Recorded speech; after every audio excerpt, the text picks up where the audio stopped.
prostration of forgetfulness or Sujood As-sahw when we do it and how.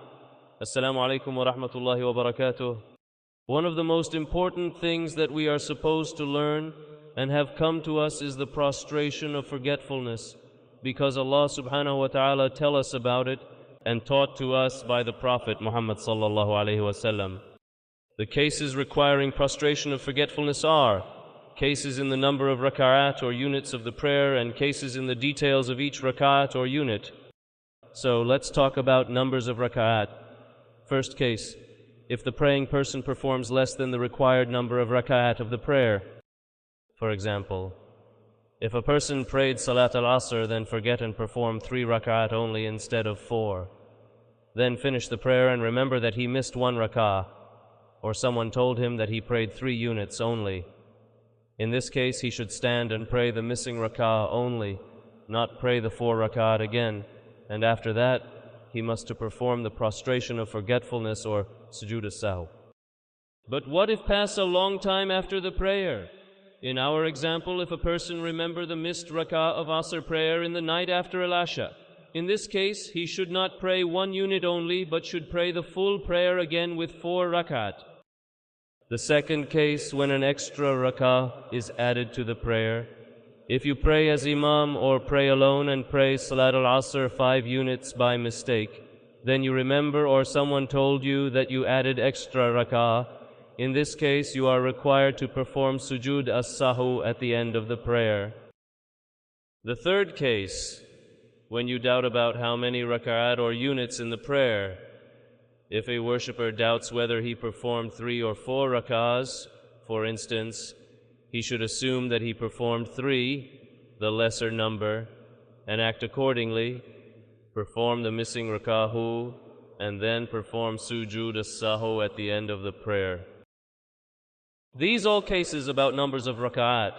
Now let's talk about details in every Rakah. There are wajibat of prayer or obligatory parts of prayer.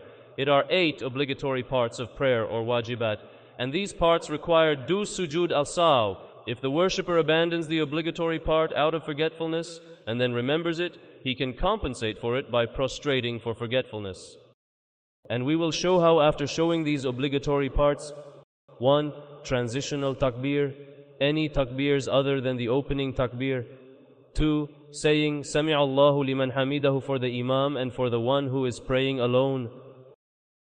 3. Saying Rabbina lakal hamd. 4. Saying Subhana Rabbal Azim at least 1 time. 5. Saying Subhana Rabbal A'la and at least 1 time. 6. Saying Rabbi Ighfir Li at least 1 time. 7. Saying the first tashahud if the prayer 3 or 4 Rakaat. 8. Sitting for the first tashahud. And now, how do you perform Sujood As-sahw? Sujood As-sahw is 2 prostrations, the same as the prostration of prayer in terms of form and invocations, and there is no tashahud after it. As salams or taslim are legislated after the prostration of forgetfulness, this is by agreement of the 4 schools of jurisprudence. So after a tashahud, perform the first sajda and say Subhana Rabbil A'la 3 times, then set and say Rabbi Aghfir Li twice, then make the second sajda with saying Subhana Rabbil A'la 3 times, then make a Taslim or Assalamu alaikum wa rahmatullahi twice. And finally, is the Sejoud As-sahw performed before or after a Taslim?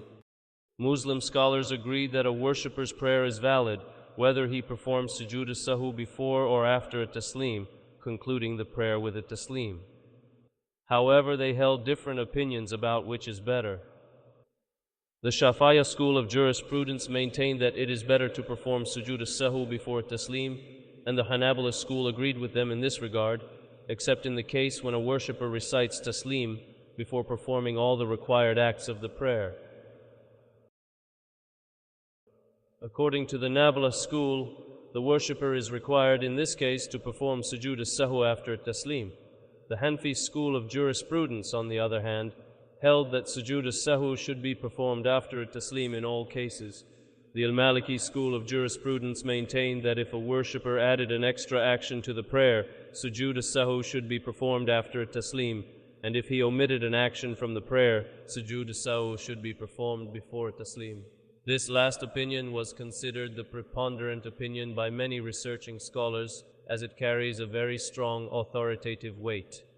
So you can decide which way to commit with either before or after a taslim, and Allah knows the best. And all perfect praise be to Allah, the Lord of the worlds. I testify that there is none worthy of worship except Allah, and that Muhammad sallallahu alaihi wasallam is his slave and messenger.